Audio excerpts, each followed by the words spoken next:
Amahoro ya Yesu abane nawe muvandimwe. Nanone nguhaye ikaze muri gahunda y'ibyigisho by'uruhererekane bifite insanganyamatsiko ivuga ngo intwari mu kwizera. Tugeze ku munsi wa gatandatu, tukaba tugiye kwiga icyigisho cya gatandatu ku ntwari ya gatandatu. Uyu munsi tugiye kuganira yitwa Yakobo. Nanone uracyari kumwe na Tuyisengera, reka dusenge. Mana yacu nziza, mu byo dukunda, tugushimiye amahirwe uduhaye yo kongera kwiga ijambo ryawe. Mbega uburyo twagize amahirwe yo guhabwa ijambo ryawe. Mbega uburyo twagize amahirwe yo kugira umwuka wera ubasha kutwigisha ijambo ryawe mu buryo bukomeye. Warabyivugiye ngo ubwo azaza azabigisha. Twiteguye guhinduka abanyeshuri mu ishuri ry'Imana kugira ngo umwuka wera atubere umwarimu kandi atubere ushobora gutsinda imitima yacu, kandi atubere ushobora kuduhindura tukava mu kuba abanzi b'Imana tugahinduka inshuti z'Imana. Turagukeneye rero muri kano kanya kugira ngo birangire Imana ihawe icyubahiro, ibyanjye bibure ahubwo iby'ijuru, maze Yesu yererezwe akuzwe, maze njye njishwe bugufi n'undi wese mu izina rya Yesu. Amen. Bavandimwe rero nanone nguhaye ikaze muri kano kanya bwo tugiye kuganira n'ubundi ku ntwari mu kwizera. Tugeze ku munsi wa gatandatu. Ndiringira yuko Imana yagiye ivugana nawe mu ijambo ryayo mu byigisho bitanu byabanje. Aka kanya rero tugiye kuganira ku ntwari ikomeye, intwari mu kwizera, intwari twitirirwa yitwa Yakobo. Ndagira ngo mbere yuko tujya mbere, nyemerere tubanze dusome amagambo aboneka mu rwandiko Pawulo yandikiye Abaheburayo igice cya 10 umurongo wa 36 kugeza ku murongo wa 39. Hari amagambo avuga ngo, turasoma duhere ku murongo wa 36. Haranditse ngo, kuko mukwiye kwihangana kugira ngo nimumara gukora iby'Imana ishaka muzahabwe ibyasezeranijwe. Haracyasigaye igihe kigufi cyane, kandi uzaza ntazatinda. Ariko umukiranutsi wanjye azabishwaho no kwizera. Nyamara nasubira inyuma, umutima wanjye ntuzamwishimira. Ariko twebweho ntidufite gusubira inyuma ngo turimbuke, ahubwo dufite kwizera kugira ngo tuzakize ubugingo bwacu. Izina ry'Imana rihabwe icyubahiro. Ndagira ngo aya magambo tubashe kuyumva neza ko araza kudufasha mu cyigisho, ariko tuyajyanane n'aya magambo yavuzwe n'umuntu witwa Roy T. Bennett. Yaravuze ngo, keep going, komeza ugende. Your hardest times often lead to the greatest moments of your life. Ibihe bikomeye nyuramo mu buzima bwawe bikuyobora cyangwa se bikugeza ku bihe bikomeye ushobora kuzageraho mu buzima bwawe. Keep going, komeza ugende. Tough situations build strong people in the end. Ibihe bikomeye byubaka abantu bakomeye ku iherezo. Ndagusubiramo aya magambo yavuzwe na Roy T. Bennett. Keep going. Your hardest times often lead to the greatest moments of your life. Keep going. Tough situations build strong people in the end. Komeza ugende. Ibihe bikomeye iteka akenshi bigeza abantu mu bihe bikomeye by'ubuzima bwabo, mu bihe by'indashyikirwa by'ubuzima bwabo. Komeza ugende.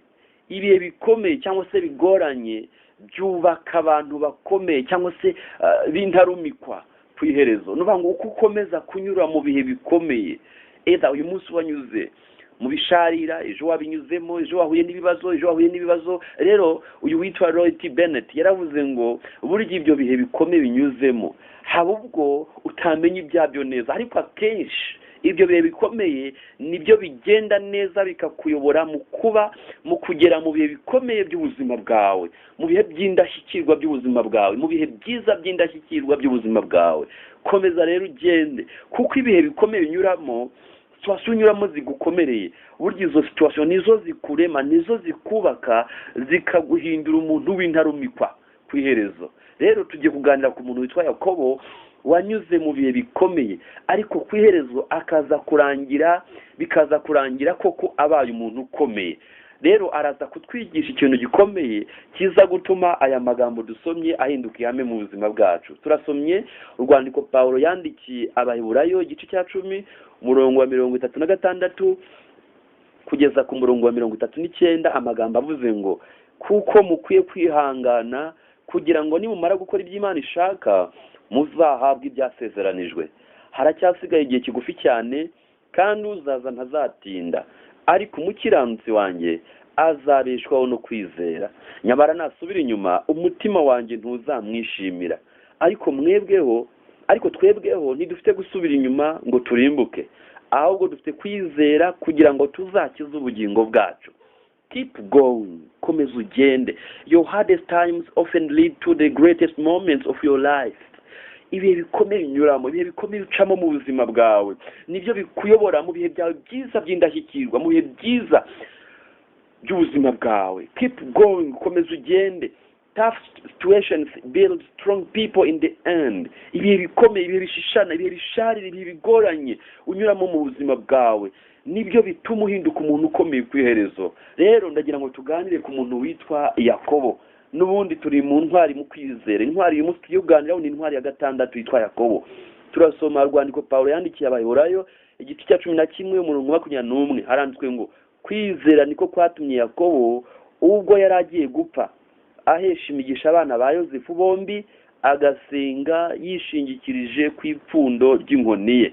Ndagira ngo munyemerere twumve ibi bintu neza.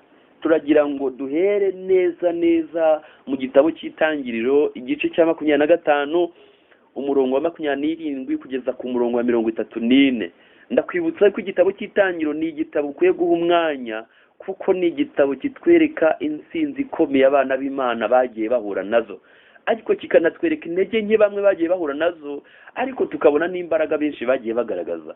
Reka rero dusome, duhere ku murongo, duhere hasi. Umuntu witwa Yakobo, turasoma amagambo avuga ngo Esawu aguza Yakobo ubutware bwe.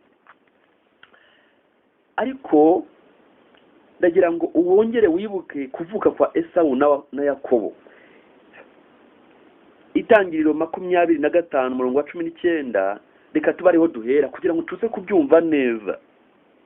Uru ni rwo rubyaro rwa Isaka, umwana wa Aburahamu. Aburahamu yabyaye Isaka. Isaka yari amaze imyaka 40 avutse ubwo yarongoraga Rebeka mwene Betuel umwaramu w'Ipadanaramu, mushiki wa Labani umwaramu.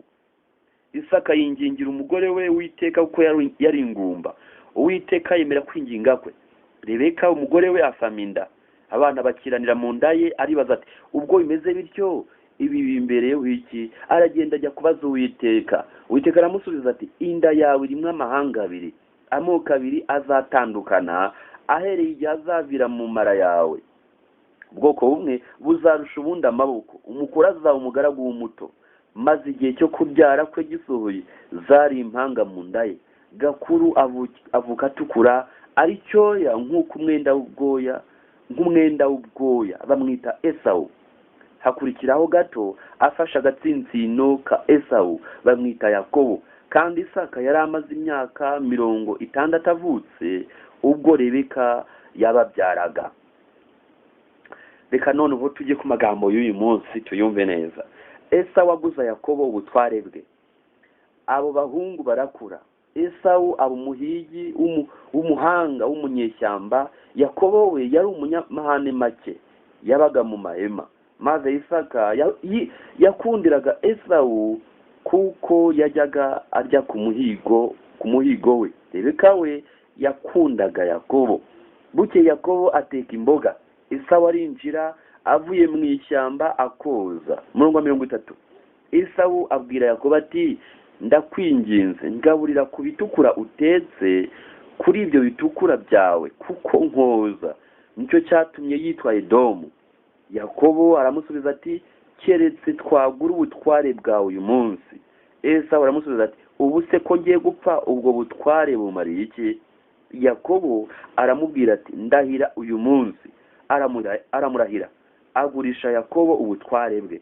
Yakobo aha Esawu umutsima w'ibishyimbo yatetse, ararya aranywa, arahaguruka arigendera. Uko niko Esawu yasuzuguye ubutware bwe. Bandimwe, habwo umuntu atangira akina agasoza arira. Reka twumve neza, turacyari ku ntwari mu kwizera.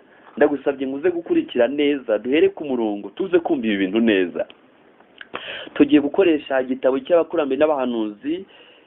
Ni cya gitabo nakubwiye ko inyandiko ihamya ko dukwiye kukiga muri iyi minsi iheruka, kuko kidufitiye akamaro cyane nk'abantu bari kubaho basoza amateka y'isi.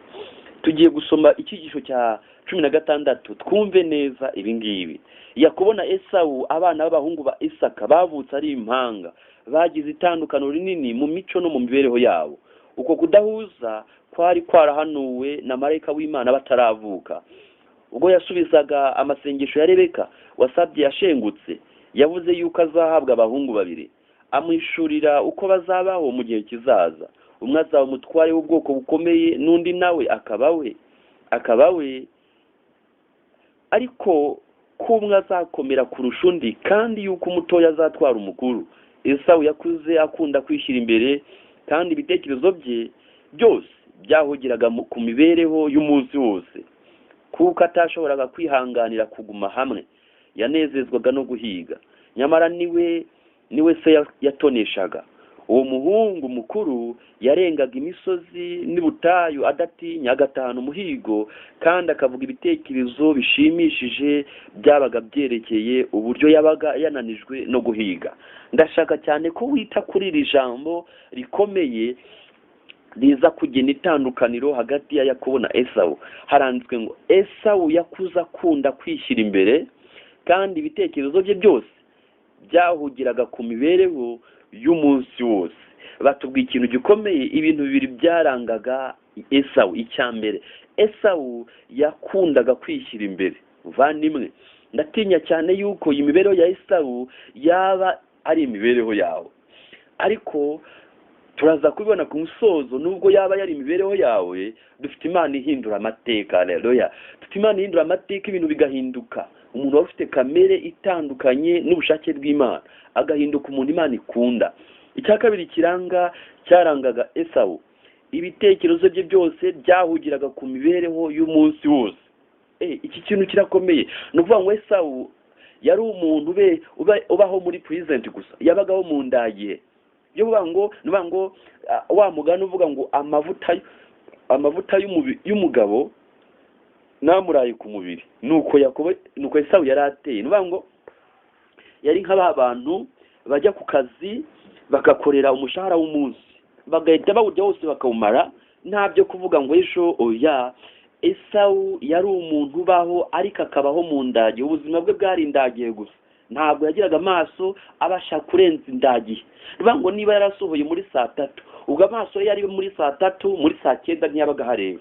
Nuvuga ngo uwo munsi niba yarasohoye mu munsi wa jeudi, mu munsi wa dimanche, mu munsi wa lundi, nuvuga ngo ibitekerezo bye byari limited, byari bifite urubibi, ntibyabashaga kurenga uwo munsi yasohoyemo. Rero ubwo ikintu cya mbere twakwigira ku muntu witwa Esawu ni ukutizera, kuko ntabwo ashobora kwizera yuko ngo yizere arenze amaso umunsi asohoyemo. Rero iki ni ikintu gikomeye. Mu gihe twiga intwari mu kwizera, ntabwo twabura no gutekereza ku bigwari mu kwizera. Esawu tukimutangira tugomba kubona ari umuntu w'ikigwari mu kwizera, kuko niba atabasha kurenza amaso uyu munsi ngo nibura arebe ejo hazaza, icyo rwose ni ikigwari rwose mu kwizera.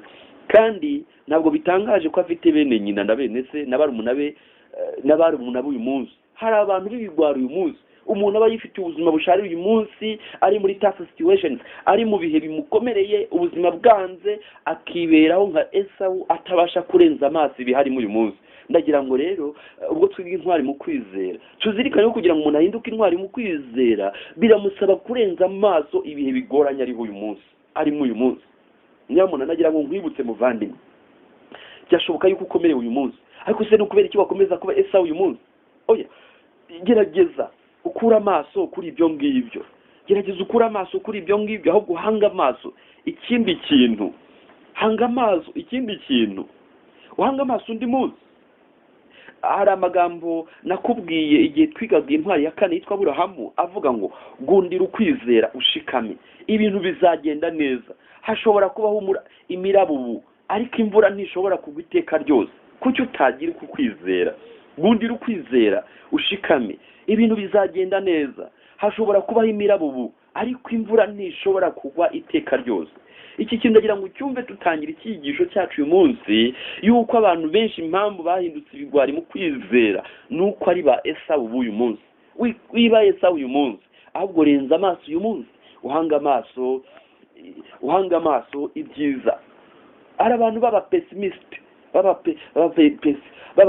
donge bari ibintu mu ruhande rubi dukwiye kuba optimistic tukareba ibintu mu ruhande rwiza reka noneho dukomeze nakubwiraga umuntu witwa Esawu reka noneho wumve Yakobo wagiraga ibitekerezo byinshi utahubukaga wahoraga atekereza iby'igihe kizaza kurusha iby'igihe yabaga arimo yanezezwaga no kwibera imuhira akaragira kandi agahinga nyina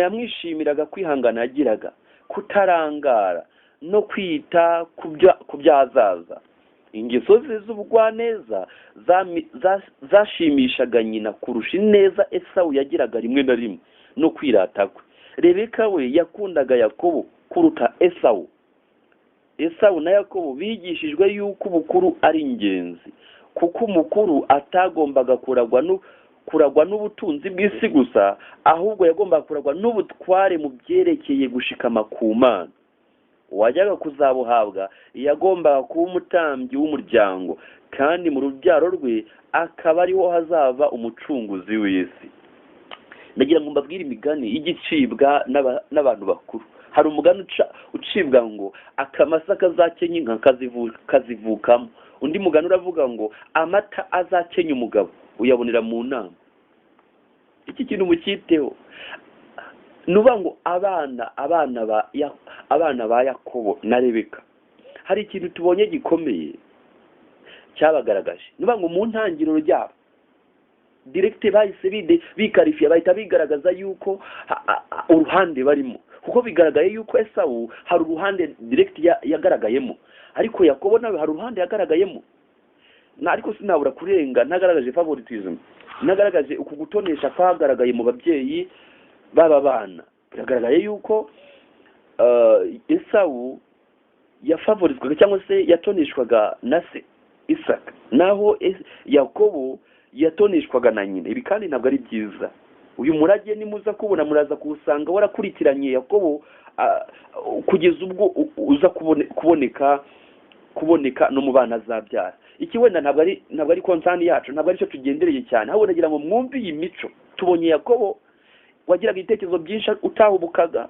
wahoraga atekereza iby'igihe kizaza urumva direct ahise atandukana n'umuntu witwa Esawu we tubonye yuko nuba ngo Yakobo yari umufuturist yari umuntu ureza amaso iki gihe ntabwo yarebaga uyu munsi ngo avuge ngo imibereho yanjye ni y'umunsi gusa ahubwo yari afite ibintu bibiri yabagaho uyu munsi ariko agahanga amaso n'igihe kizaza naho Yakobo we Esawu yari limited yari afite urubibi we yabagaho ari umuntu uri mu ndagihe gusa naho rero Yakobo yari umundagihe akaba n'umunzagihe dukeneye abantu bateye bake bakabaho ari abandagiye n'abanzagihe aba present people na future people bakaba ari abantu bashobora kubaho uyu munsi ariko bahanga amaso n'ibizaza abo ni abantu bo kwizera nagira ngo ikintu mu cyumbe mu mbaraga intwari mu kwizera kimwe mu bintu byaziranze nuko ubukristo bwagiraga uyu munsi babaga bazi neza yuko bufite ingaruka ejo hazaza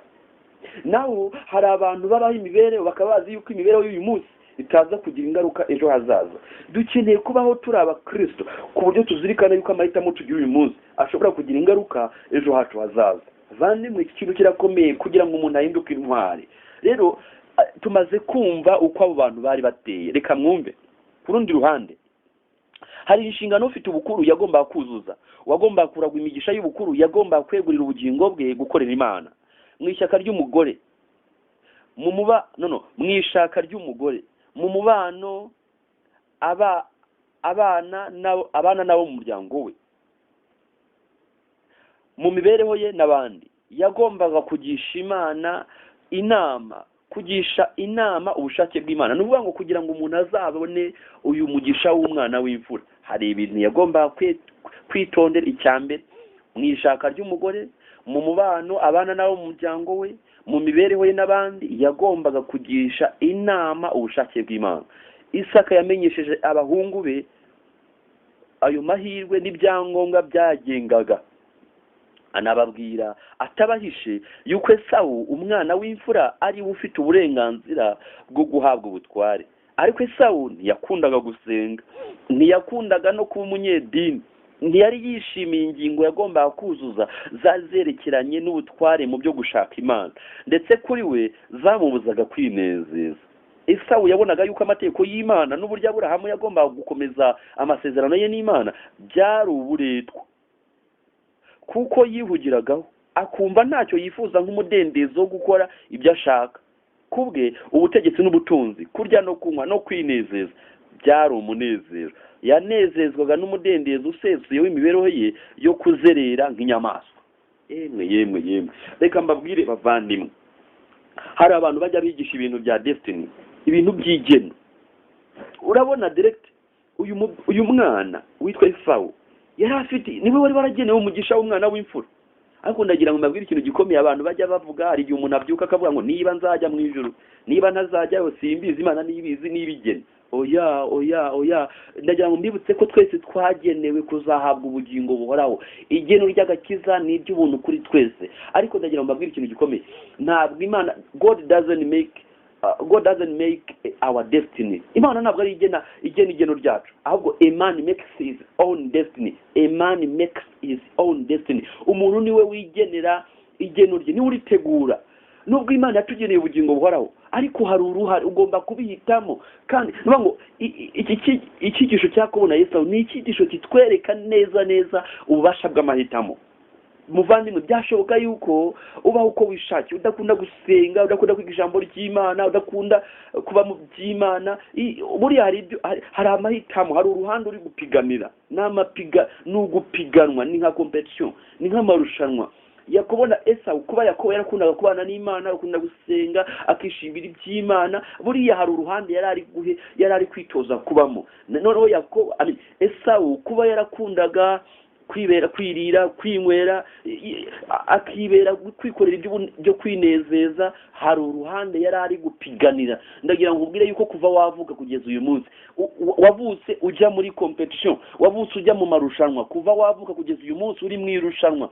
Imibereho yawe buriya uri mu irushanwa, era uri kurushanirwa kuba mu ruhande rw'umwanzi cyangwa uri kurushanirwa kuba mu ruhande rwa Satani. Rero Yakobo na Esawu ni icyigisho kitwereka yuko ibyo abantu bita igeno, ngo Imana hari abantu yageneye kuzarimbuka, abandi kabagenera kuzajya mu ijuru. Oya rwose, Imana irarikira umuntu wese guhitamo. Bibiliya bivuga neza, kugira ngo umwizera wese atarimbuka, ariko utamwizera wacirwaho iteka rwose. Rero Esawu yavuze yuko rwose ibyo bintu byo kuraga umugisha w'umwana w'imfura, wibuka uwo mugisha ntabwo ari iby'ubutunzi gusa, ahubwo wabaga n'umugisha werekeye iby'umwuka, werekeye iby'Imana. Kuko muri uwo muntu wahawe umugisha niho hagomba guturuka umucunguzi. None se umucunguzi yari kumubyara ate kandi adakeneye umucunguzi? Icyo kintu rero ni ikintu dukwiye gutekerezaho, tukamenya ko imibereho yacu, amahitamo tugira buri munsi agena uruhande tugomba kuba. Impande ni ebyiri, eza nutaba ku ruhande rw'Imana, uraba ku ruhande rwa Satani.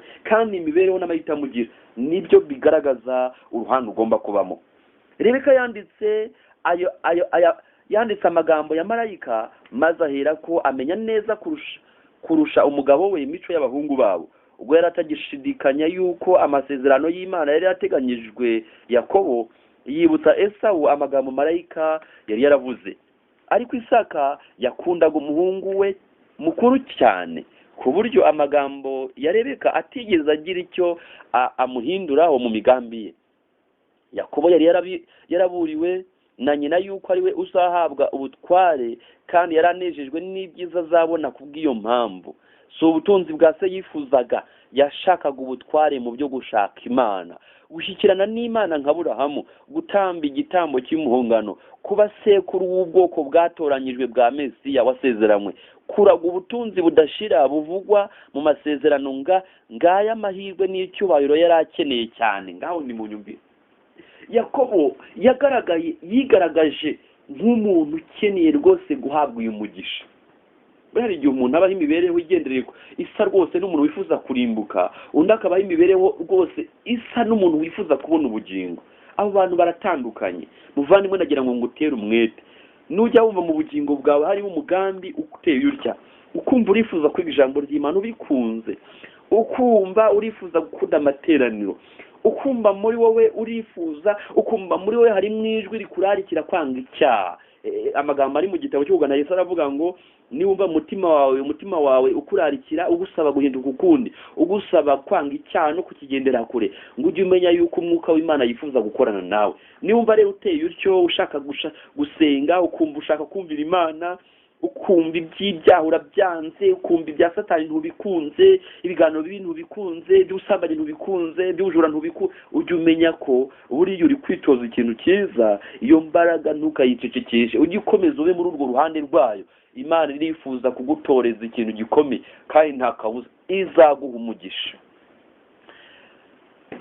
Yitaga ku byose yavugaga byose byerekeranye n'ubutware mu byo gushaka Imana. Uwo ni Yakobo. Akagundira ibyo yari yarigishijwe na nyina. Mu mibereho ye yose nta kindi yashyiraga imbere.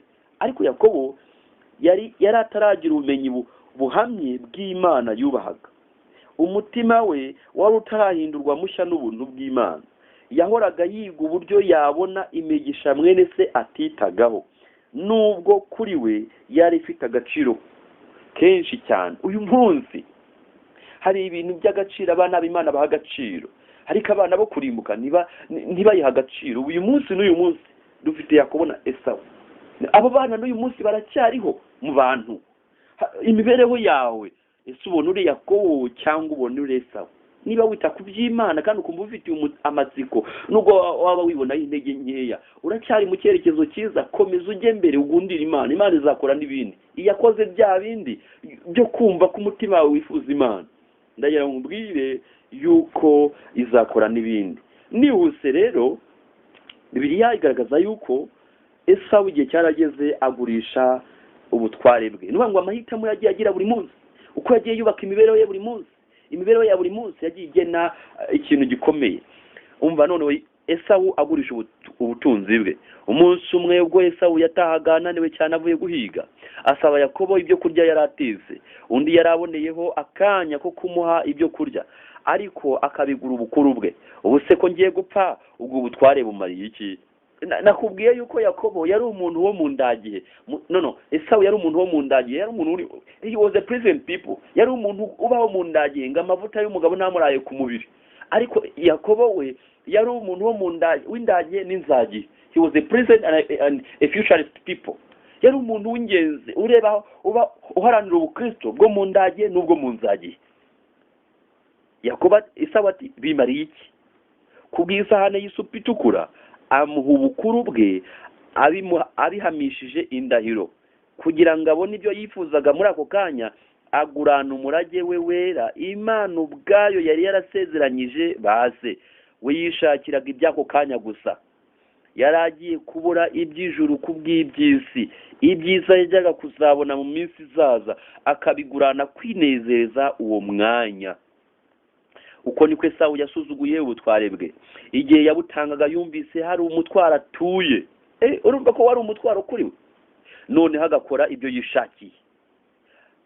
Akaba umuriberari, akora ibyo yishakiye, nta mategeko amuriho.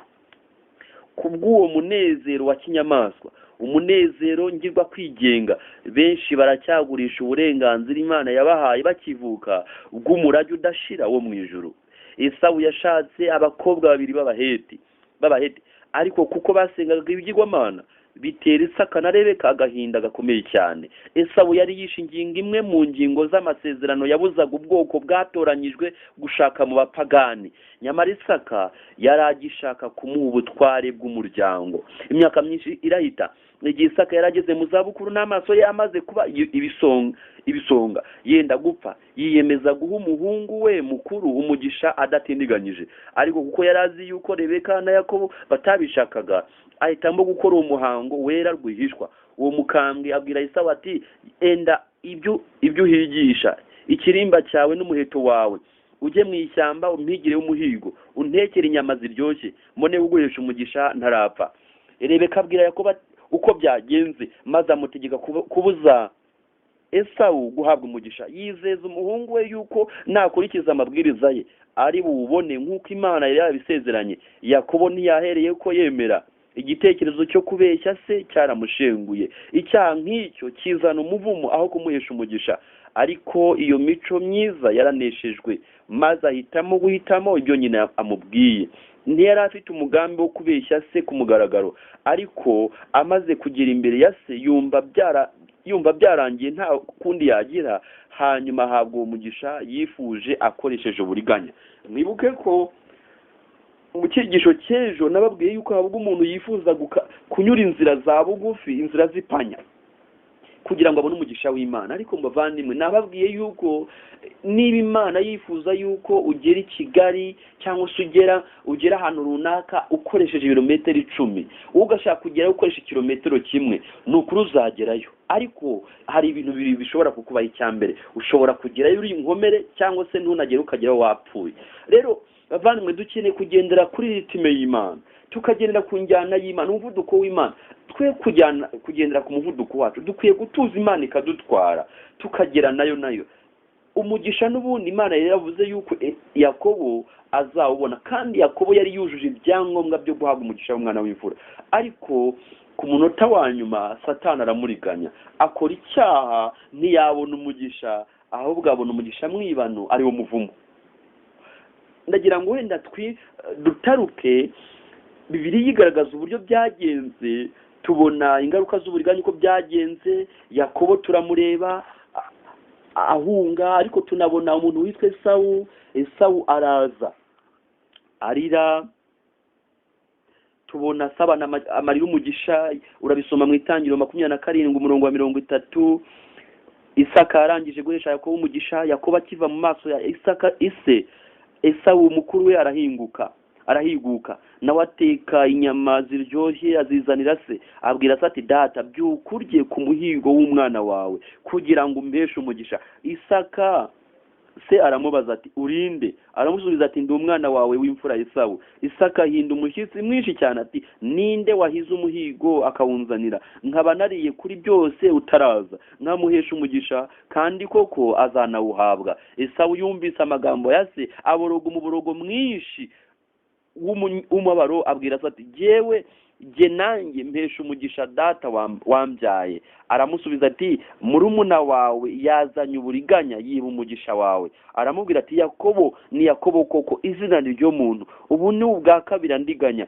Yankuyeho ubutware, dore none ankuyeho n'umugisha. Arongera aramubaza ati, nta mugisha wansigiye? Isaka asubiza Esawu ati, dore namuhaye kugutwara, na bene se bose nabamuhaye. Namuhaye kuba abagaragu be, kandi namugaburiye vino n'imyaka y'impeke. Nagukorera iki mwana wanjye? Esawu abaza ati, nta mugisha n'umwe usigaranye data? Jye nanjye mpesha umugisha data. Esawu araturika ararira. Isaka se aramusubiza ati, ubuturo bwawe buzaba kure y'umwero w'ubutaka, buzaba kure y'ikime kiba mu ijuru. Inkota yawe ntizakubeshaho, kandi uzakorera murumuna wawe, kandi nugoma uzikuraho uburetwa yagushyizeho. Bavandimwe, aya magambo antera agahinda iyo nibutse yuko amahitamo tugira buri munsi, ko hari igihe ushobora kugurisha ubugingo bwawe. Abantu benshi bari kugurisha ubugingo bwabo ku isoko rya make. Ibintu bya Esawu binyigisha ikintu gikomeye. Abantu benshi ku musozo bazavumbura yuko kugira ngo babone ubugingo buhoraho byari ibintu byoroshye, ariko bazanavumbura yuko kugira ngo bajye igehinomu byabasabye ikintu cyoroshye cyane.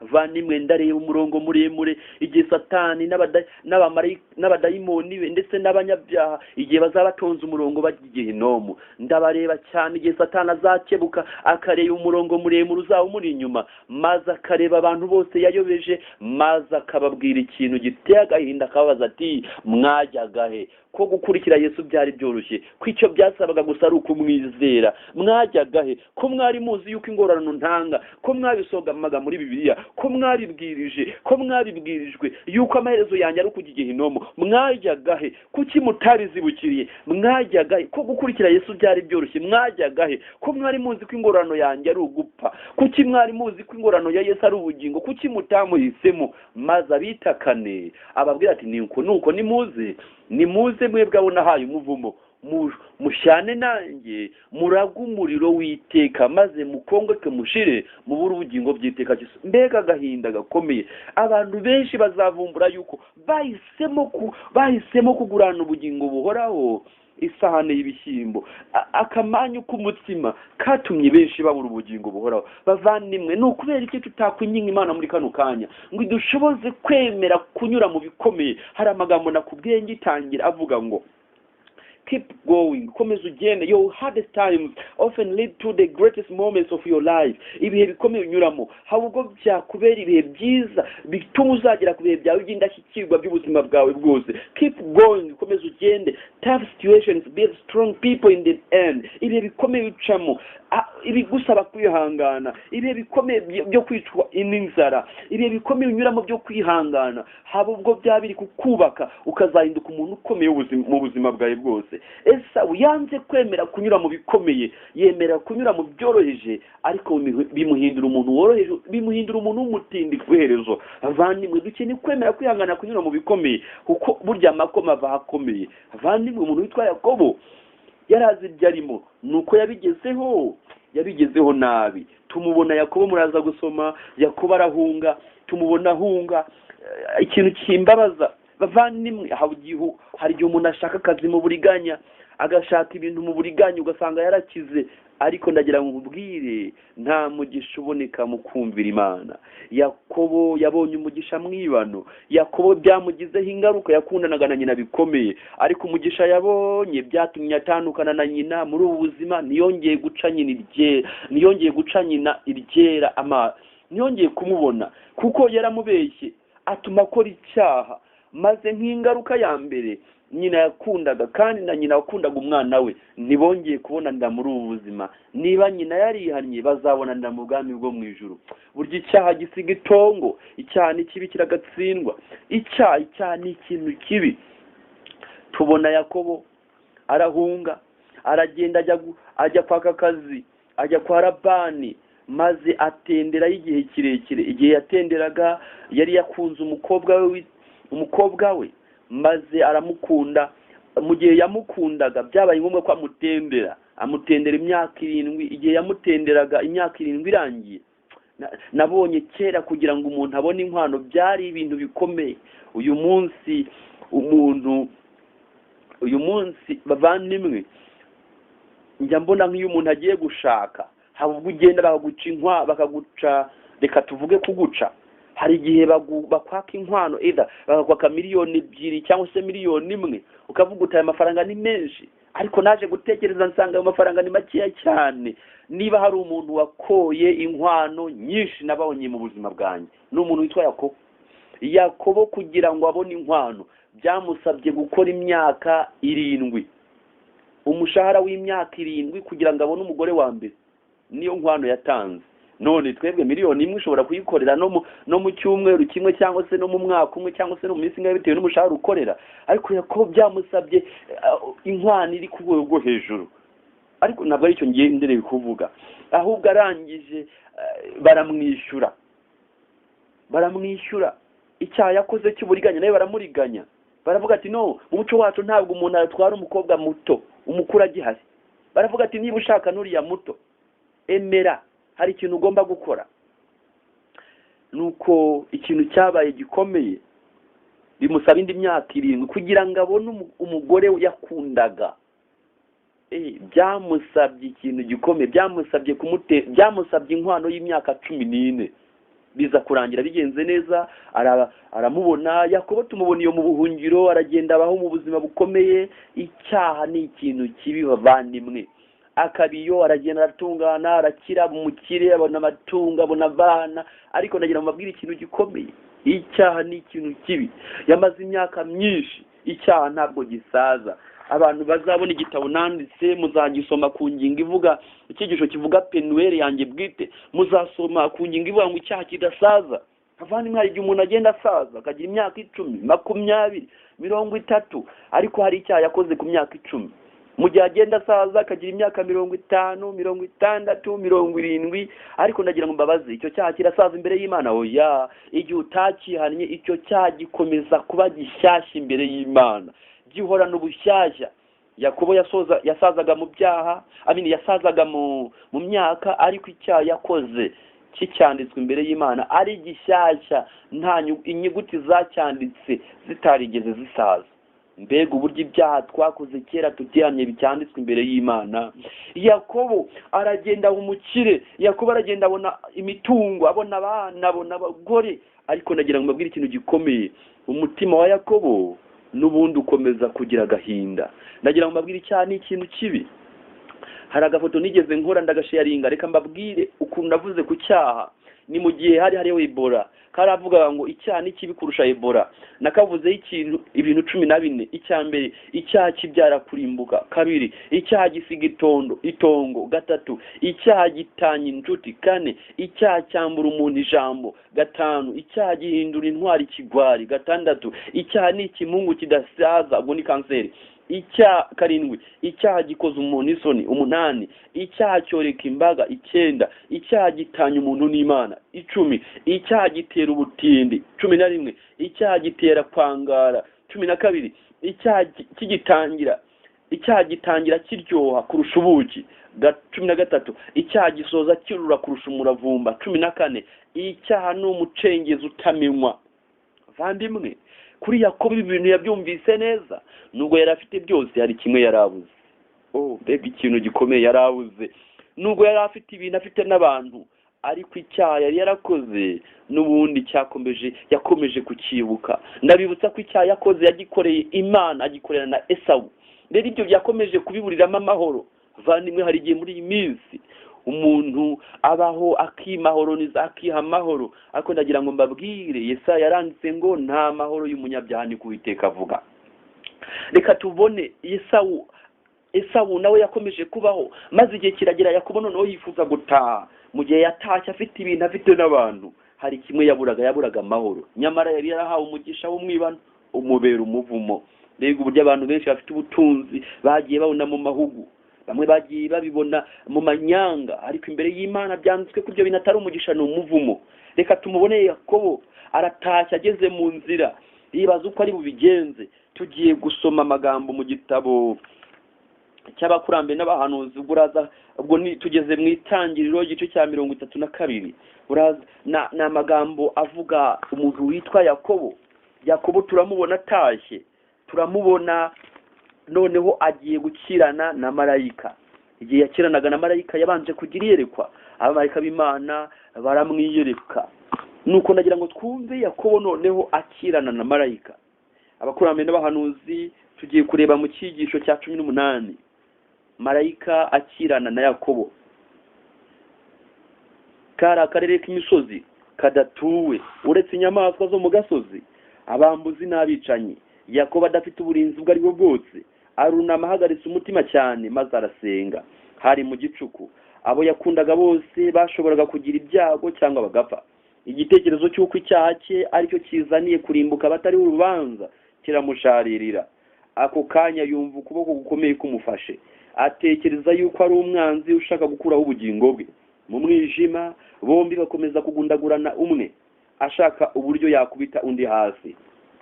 Nawe agize ijambo na rimwe avuga, kandi Yakobo akomeza gukoresha imbaraga ze zose, ntiyagira ubwo arekura na rimwe.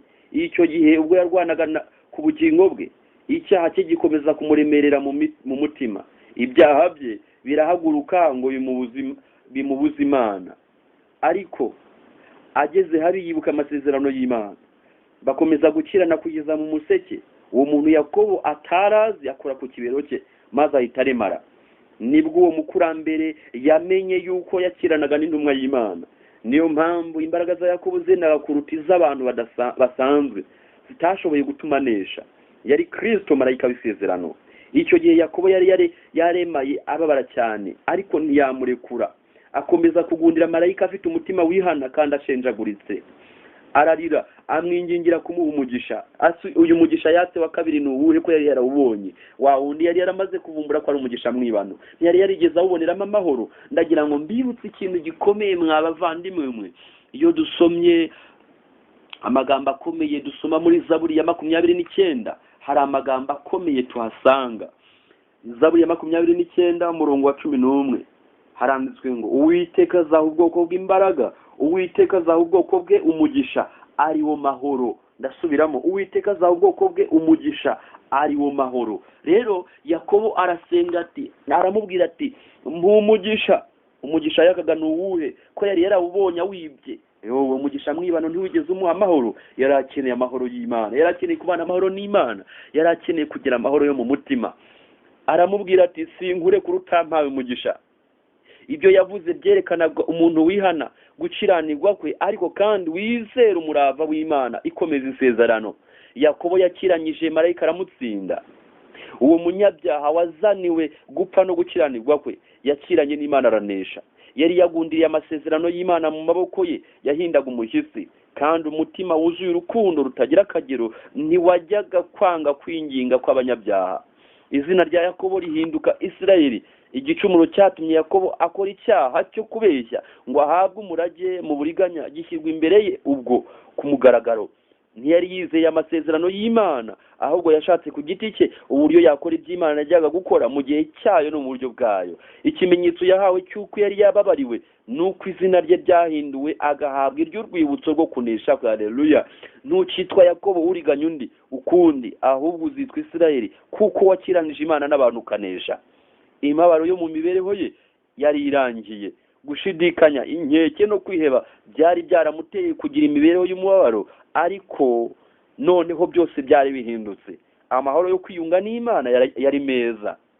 Ndasumiramo iyi nteruro, amahoro yo kwiyunga n'Imana yari meza. Muvandimwe, mbese waba ufite amahoro y'Imana? Ukeneye kwiyunga n'Imana. Aya mahoro ni amahoro aboneka gusa iyo umuntu amaze kwiyunga n'Imana, iyo umuntu amaze kubabarirwa n'Imana, iyo umuntu amaze kuvuka ubwa kabiri. Bavandimwe, ikintu nagira ngo ucyumve neza, ndagira ngo iyi ngingo yiteho. Bavandimwe, Bibiliya yavuze ngo nta mahoro y'abanyabyaha, ni kuwiteka avuga. Imana yari imuhinduriye amateka. Iki cyari igitangaza gikomeye Imana imukoreye. Ukeneye kwiyunga n'Imana. Yakobo ntiyaba agitinye kongera kubonana na mwene se. Imana yashoboraga guhindura umutima wa Esawu akemera kwicisha bugufi no kwihana kwe. Ndagira ngo nkwibutse amahoro y'Imana iyo umuntu yayashyikiriye, yebaba we, umva arakandagira kumva ari kumwe n'Imana, yagenda kumva umunezero ni mwinshi. Uzibuke mu Kristo igihe yarageze ku musaraba, haje abagabo 3 baramubwira bati amahoro y'Imana, amahoro abe muri wowe. Ndagira ngo niba ushaka kumenya niba warakiriye amahoro y'Imana, uzagende wiga igitabo cy'umugenzi, uhere mu Kristo agitangira agendererwa n'Imana, umugeze ku musaraba, urebe ukuntu byagenze ngo amahoro abe mu mutima we. Nawe wibaze niba warayakiriye. Kandi ndakwibutsa ko niba udafite amahoro y'Imana ntabwo uzajya mu ijuru, keretse umaze guhaguruka ukagira amahirwe Imana ikakubuza amahoro, ugahaguruka ayo mahoro ukayashaka. Kandi isezerano dufite nuko ayo mahoro Imana irayatanga. Ubwo Yakobo yakiranaga na marayika, indi ntumwa y'Imana yoherejwe kuri Esawu. Mu nzozi Esawu abona mwene se ari mu buhungiro imyaka 20. Yitegereza agahinda azagira ubwo azasanga nyina yarapfuye. Arongera amubona akikijwe n'ingabo z'Imana. Imana ya se iri kumwe nawe.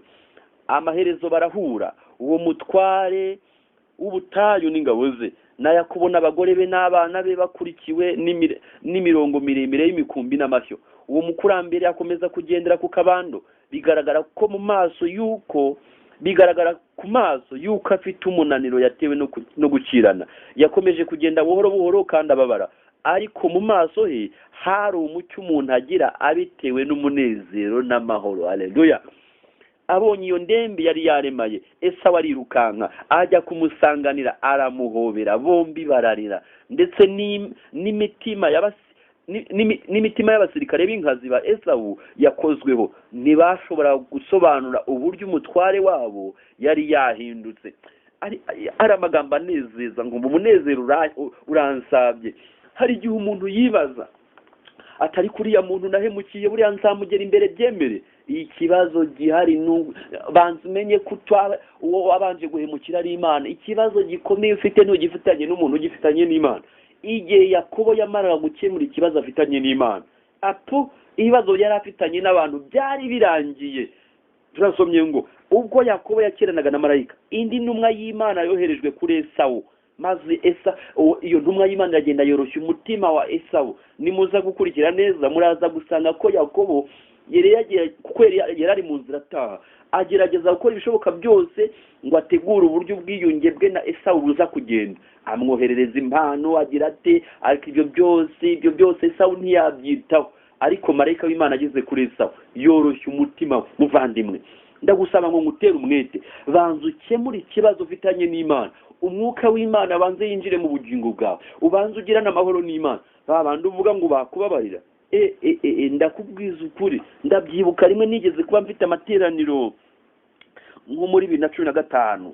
nuko umuntu umwe aransanga arambwira ati Elade, ndagira ngo mfashe, hari umuryango ntaherukamo, urwo rugo nduherukamo mbere ya jenoside, mwumva imyaka yari ishize 11 adaheruka muri urwo rugo. Erega hari igihe umuntu afata umwanzuro kamere nimbi akavuga ati uzibane nanjye nzibane, abana banjye nimuhinguka muri uriya rugo nzabamena, nzabakubita, nimuzajyeyo bazibane natwe tuzibane. N'ubundi ntiyarantunze.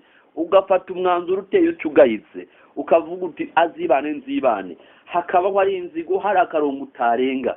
Uwo ni Satani uba ari hagati. Nuko uwo muntu aransanga arambwira ati uyu muryango narawuhemukiye, none mu byigisho mwigishije umutima wanjye wakozweho, nakangutse namenye yuko nintasibura inzira zijya mu ngo nzarimbuka. None uzumperekeze tujyane musabe imbabazi. Nuko turagenda turasuhuza muri urwo rugo. Bakubise amaso uwo mukecuru, ndakurahiye bagwa mu kantu, bakubitwa n'inkuba, bagira ubwoba. Ku mpamvu niyihe? Hari hashize imyaka 11 batagendererana. Nuko turicara tubabwira ikitugenza, maze umukecuru afata akanya avuga ikimugenza. Ariko habaye n'ikibazo gikomeye. Ikibazo cyabaye ni ikibazo gikomeye.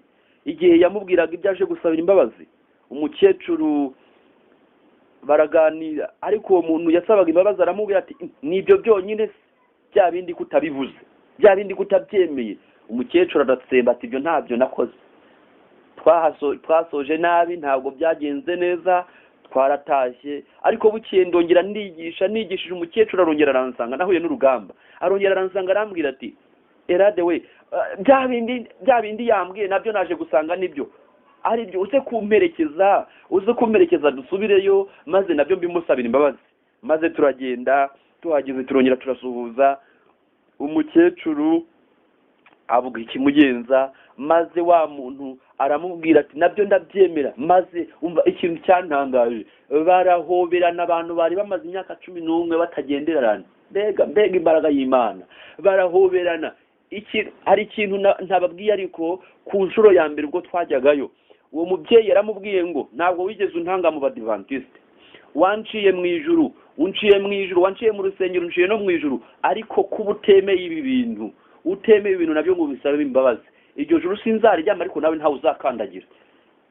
Igihe twasubiyeho ku nshuro ya kabiri, hari ikintu nabonye gikomeye.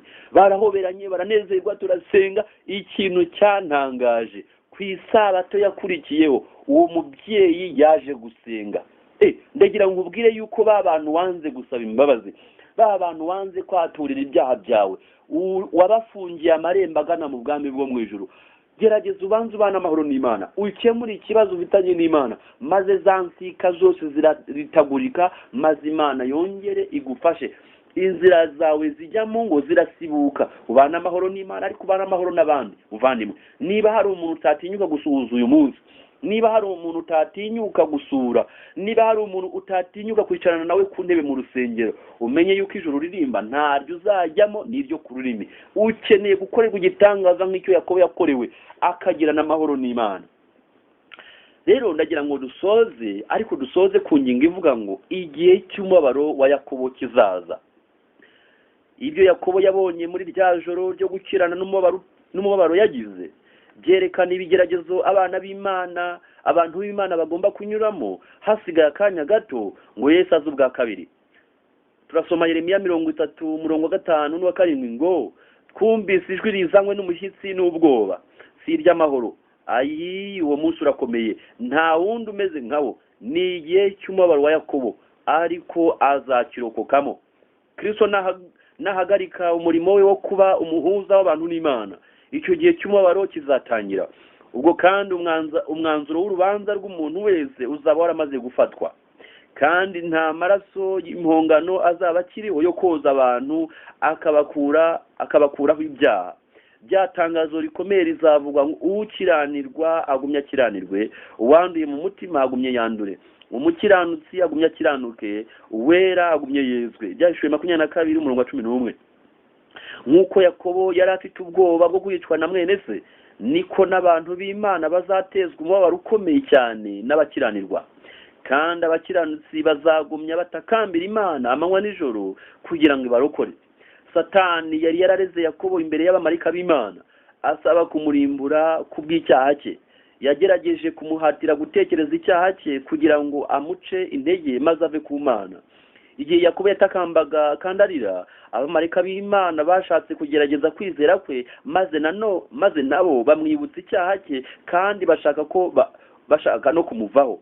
Ariko Yakobo yari yaramenye yuko Imana ari nyambabazi. Ubwo yasubizaga amaso inyuma akareba imibereho ye, byari bigiye kumutera kwiheba, ariko agundira marayika maze akomeza kumusaba aboroga biteye agahinda kugeza ubwo yabonye icyo yashakaga. Nguko uko abantu b'Imana bazamera mu ntambara iheruka, bazarwana n'umubi. Imana izagerageza kwizera kwabo, kwihangana kwabo n'uburyo biringira imbaraga yayo. Satani azagerageza uko ashoboye kose kubatera ubwoba, abazanamo ibitekerezo bibabwira yuko ibyaha byabo ari byinshi cyane ku buryo bitababarirwa. Nibasubiza amaso inyuma bakareba imibereho yabo, ibyiringiro byabo bizayoyoka. Ariko nibibuka imbabazi z'Imana no kwihana kwabo nyakuri, bazasaba gusohorezwa amasezerano yayo. Kwizera kwabo ntikuzagwa kuko amasengesho yabo adasubizwa ako kanya. Nta kindi imitima yabo izavuga uretse aya magambo ngo sinkure kurutampaye umugisha. Iyo Yakobo ataba yarihannye icyaha cyo kubona ubukuru mu nzira zitanyuze mu kuri, Imana ntiyajyaga kumubabarira ngo imurindire ubugingo. Niko no mu gihe cy'akaga, niba abantu b'Imana bafite ibyaha bitihanywe bikagaragara imbere yabo, baterwa n'ubwoba n'umubabaro, kwiheba byababuza kwizera kwabo, kandi ntibakwiringira yuko bashobora gusaba Imana ngo ibarokore. Ariko nta bicumuro byahishwe bazaba bafite ngo bigaragazwe. Ibyaha byabo bizaba byarahanaguwe n'amaraso y'impongano ya Kristo, kandi ntibizibukwa. Abantu bose bagerageza gushaka urwitwazo cyangwa guhisha ibyaha byabo, bigatuma biguma mu bitabo byo mu ijuru, batabyihannye kandi bitababariwe, bazatsindwa na Satani. Uko barushaho kugira imirimo yo mu rwego rwo hejuru, nuko imyanya yabo irushaho kuba iy'icyubahiro, niko kunesha k'umwanzi ukomeye kurushaho kuba ukuri. Amateka ya Yakobo aduhamiriza yuko Imana itazirukana baguye mu gahato k'icyaha, ariko bakayigarukira kandi bakihana by'ukuri. Imana yigishije umugaragu wayo yuko ubuntu bwayo bwonyine bwashoboraga kumuha umugisha yari akeneye. Niko bizamera ku bazaba bariho mu minsi iheruka. Mu mibereho yacu yose yo kuba ntacyo turi cyo kandi tukaba nta kiburira, dukwiye kwiringira umukiza wacu wabambwe kandi akazuka. Nta n'umwe uzarimbuka nabigenza atyo. Amen. Imibereho ya Yakobo ihamya imbaraga z'amasengesho dusenga iyo turi mu kaga. Ubu niho twiga iki cyigisho cyo kwizera kudatezuka. Kunesha gukomeye cyane ni kuboneka mu mpano, amashuri, ubukungu cyangwa kugirirwa neza n'abantu. Kunesha nyakuri kuboneka mu cyumba cyo kubonaniramo n'Imana. Iyo kwizera nyakuri kundi gushengura kwisunza imbaraga ikomeye isumba byose. Abazagundira amasezerano y'Imana bose nk'uko Yakobo yabigenje, kandi bakagira ukuri no kwihangana nk'ibyo yari afite, bazanesha nk'uko yanesheje. Bavandimwe, nagira ngo dusoza nagira ngo dushake uko dusoza, ariko mbabwire ikintu gikomeye cyane. Isomo nakwibutsa ko tukiri kwiga amagambo avuga ngo intwari mu kwizera. Uyu munsi ku wa gatandatu turi kwiga intwari yitwa Yakobo. dusoza rero isomo ryatubwiye mu Baheburayo 11:21 ngo kwizera niko kwatumye Yakobo ubwo yari agiye gupfa ahesha imigisha abana ba Yosefu bombi agasenga yishingikirije ku ipfundo ry'inkoni ye. Nagira ngo dusoze wumva iki kintu byagenze bite. Abakurambere n'abahanuzi ku cyigisho kitubwira ni icyigisho kivuga Yosefu na bene se, icyigisho cya 21 ku ngingo ivuga ngo Yakobo agira abahungu ba Yosefu abana be, ku rupapuro rw'120 mu gitabo nakoresheje turi gusoza. Hari iyindi ngingo ikomeye yari yo kwitabwaho, abahungu ba Yosefu bagomba kubarwa mu bahungu ba Israeli. Yosefu aje kubonana na se ku nshuro iheruka azana Efurayimu na Manase. Abo basore bari bafitanye isano n'urwego rwo hejuru rw'abatambyi bo mu Egiputa ku bwa nyina. Umwanya wa se wabaheshaga ubukire n'icyubahiro, baramutse bashaka ubwabo kuba abanyegiputa. Nyamara Yosefu we yifuzaga yuko bagumana n'ubwoko bwabo. Yerekana kwizera yari afitiye amasezerano yasezeranywe n'Imana. Hanyuma mu izina ry'abahungu be yanga ibyubahiro byose bajyaga kubonera ibwami mu Egiputa, abigurana kuba mu moko y'abashumba basuzuguritse ab'Imana yari yarashinze amasezerano yayo. Yakobo aravuga ati, abahungu bawe bombi wabyariye mu gihugu cya Egiputa ntaragusanga muri Egiputa n'abanjye. Efurayimu na Manase bazaba banjye nka Reubeni na Simeyoni. Bagombaga kugirwa abe bwite kandi bakaba abakuru b'imiryango itandukanye. Uwo mukambwe arabiyegereza, arabahobera kandi arabasoma, maze abarambika ibiganza bye ku mitwe, abasabira umugisha ku Mana. Nuko arasenga ati, Imana iyo sogokuruza Aburahamu na data Isaka bagenderaga imbere, Imana yantunze mu bugingo bwanjye bwose ikageza ubu, marayika wanshunguye mu bibi byose, ihe aba bahungu umugisha. Ntiyigeze yivovotera iminsi mibi yo mu bihe byashize. Ibigeragezo n'agahinda byo muri yo ntiyari akibuka ko hari icyo byamutwaye. Yibukaga gusa imbabazi z'Imana n'ubuntu yabonye mu rugendo rwe rwose. Abahungu ba Yakobo bose bari bateraniye aho yari aryamye agiye gupfa. Maze Yakobo ahamagara abahungu be arababwira ati, nimuterane mbabwire ibizabaho mu minsi izabaho kera. Abandimwe ndagira ngo Yakobo tumurangiriza aha, tumuhagarikira aha. Nababwiye ko ibi by'izi ntwari ugiye kubivugaho byagusaba kwandika ibitabo byinshi kuri buri muntu. Ako munyemerere duhinira aha, twigaga ku muntu witwa Yakobo. Ndagira ngo dusoze bavandimwe, tugiye gusoza ngusomera amagambo akomeye dusoma mu gitabo cy'ubutumwa bwiza, mu butumwa bwiza bwa Yesu Kristo uko bwanditswe na Yohana, igice cya 14 ku murongo wa 27. Niho tugiye gusoreza icyigisho cyacu cyatubwiraga intwari ya gatandatu yitwa Yakobo. Umurongo wa 27 handitswe amagambo avuga ngo, mbasigiye amahoro yanjye ndayabahaye. Icyakora simbaha nk'uko ab'isi batanga. Imitima yanyu nihagarare kandi ntitinye. Ndashimira Yesu cyane, igihe yari agiye gusubira mu ijuru ntabwo yigeze asiga kawunga. Ntabwo yavuze ngo mbasigiye kawunga, nta nubwo yavuze ngo mbasigiye imodoka, nta nubwo yavuze ngo mbasigiye diplome, nta nubwo yavuze ngo mbasigiye ibiryo, nta nubwo yavuze ngo mbasigiye abagore, nta nubwo yavuze ngo mbasigiye abagabo, nta nubwo yavuze ngo mbasigiye urubyaro. Ahubwo yaravuze ngo mbasigiye amahoro. Kubera iki? Mu mitungo yose Yakobo yari afite, igihe yavaga kwa Labani yari afite abagore, yari afite abana, yari afite ibintu, yari afite abantu, ariko hari ubutunzi yari abuze. Nibwo butunzi Yesu yadusigiye. Yakobo yari abuze amahoro, niyo mpamvu Yesu ajya gusubira mu ijuru ntabwo yadusigiye kawunga, ntiyadusigiye n'ibindi, ahubwo yadusigiye amahoro. None muvandimwe, ayo mahoro urayafite? Zaburi ya 29 umurongo wa 11 yatubwiye ngo Uwiteka aravuga ati, nzabaha imbaraga, azaha ubwoko bw'imbaraga, azaha ubwoko bw'umugisha, ari wo mahoro. Ayo mahoro urayafite? Ndagira ngo mbabwire, Yesu avuze ngo mbasigiye amahoro, ayo mahoro ntiyigeze ayasubira nayo, yarayasize. None ayo mahoro urayafite? Ndagira ngo wumve icyo Ellen White yayavuzeho igitabo cy'uwifuzwa ibihe byose, icyigisho cya 84, icyigisho kivuga ngo amahoro abe muri mwe. Ndasoma ku rupapuro rwa 545 gikagisoza na 546 igika kibanza. Reka twumve icyo Ellen White yavuze kuri ayo magambo. Yaravuze ngo mu ivuka rya Yesu marayika yaravuze ati ku isi abantu Imana yishimira bagira amahoro. None n'ubu ku nshuro ya mbere yiyeretse abigishwa be nyuma y'umuzuko we, umukiza yababwiye amagambo y'umugisha ngo amahoro abe muri mwe.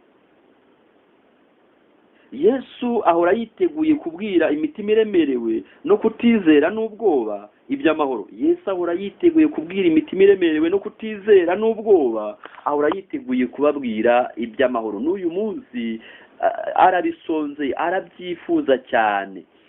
Amahoro. Noneho ku ipaje 546 igika kibanza haranzwe ngo ategereza ko tumwugururira urugi rw'umutima maze tukavuga tuti gumana natwe. Aravuga ati dore mpagaze ku rugi ndakomanga, unyumva wese agakingura nzinjira iwe nsangire nawe kandi asangire nanjye. Haleluya. Ngo ategereza ko tumwugururira urugi rw'umutima maze tukavuga tuti gumana natwe.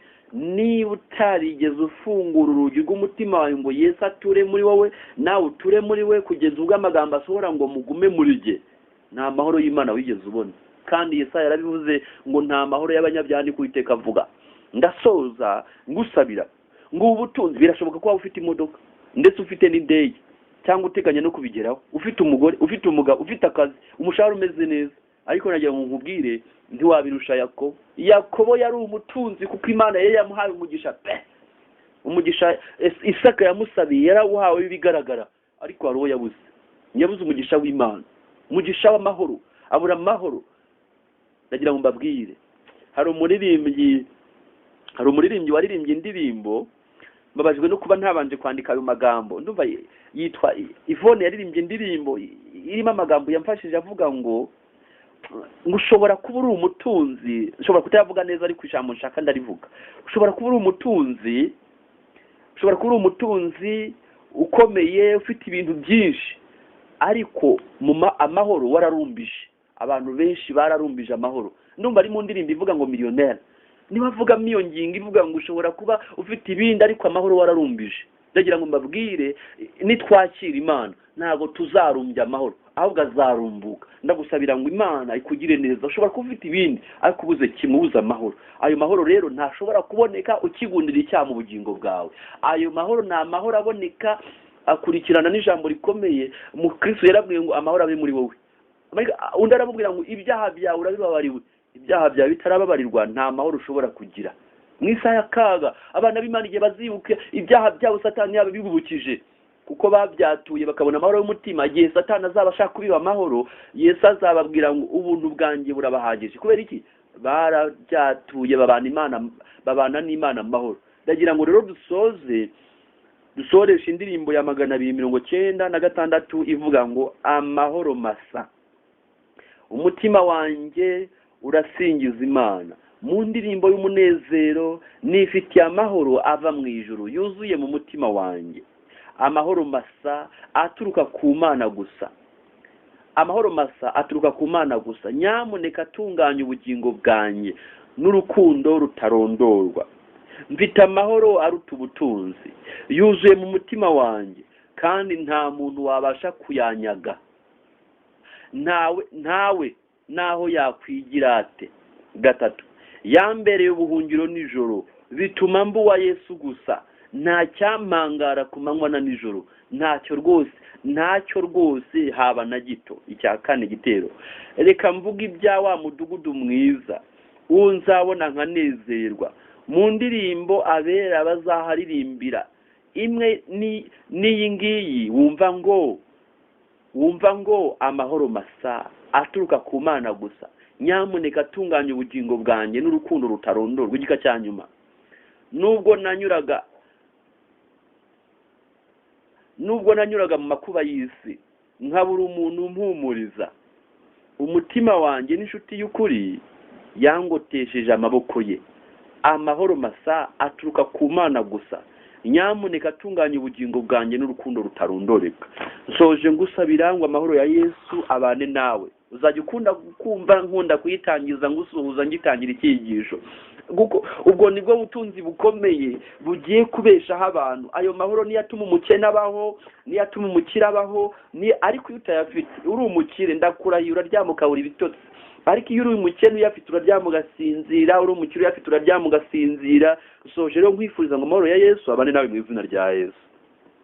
Mana nziza ugize neza ku magambo meza utwigishije, turaguhendahenze ngo ubutunzi bukomeye ubiduhe mu izina rya Yesu. Amen.